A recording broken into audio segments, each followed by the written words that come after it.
A circular saw is a great tool to have if you just start woodworking and you want to start using power tools to get some cuts done. It was actually one of the first tools I got from my shop, and it's helped me a lot actually not having to use a table saw and just pulling out my circular saw to get smaller cuts done. Getting straight cuts using the circular saw could be a bit tricky freehanding at first, so here's 3 different ways you can use the circular saw to get accurate cuts. The first method we have is the speed square. Now this is by far the easiest method because you just have to go buy a speed square. I recommend buying at least a 12-inch one, but if you don't have 12-inch in your area, you can still get by with a little 6-inch speed square. And this is great because all I have to do is just take the speed square, then butt it up against your workpiece, and then it makes a 90-degree angle to that workpiece. And then you just have to line up the saw with the cut line, and then take your circular saw and ride it up against the speed square's edge. And you should get a perfectly good cut. It's not really accurate, but it's definitely enough to get the job done.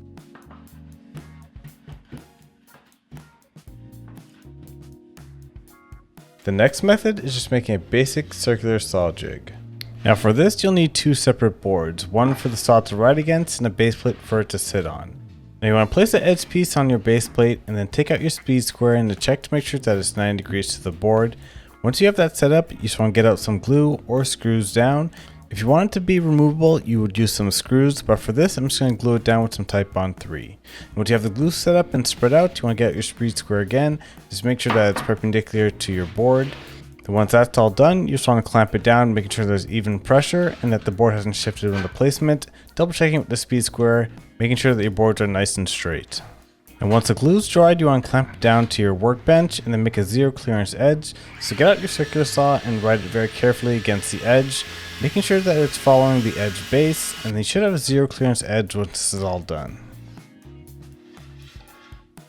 Now to use the straight edge, what you do is just mark your line down, and you want to line up the edge of the straight edge with your line. Your speed square is going to run along this line, cutting your board at that exact width.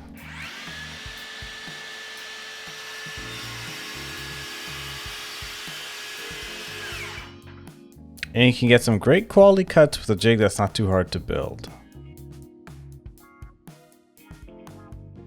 Now last method requires a little bit more tools, but it's pretty much just an advanced version of the circular saw jig. Now the version I built has linear rails that the circular saw rides against, but there's various versions of this that you can build, and I would scour the internet to see which one would meet your needs. My jig has a linear rail and the clamp so I can hold the workpiece down, and if you want to see how I built this, I have a couple videos on my channel showing me building this exact one, and a couple other versions similar to that.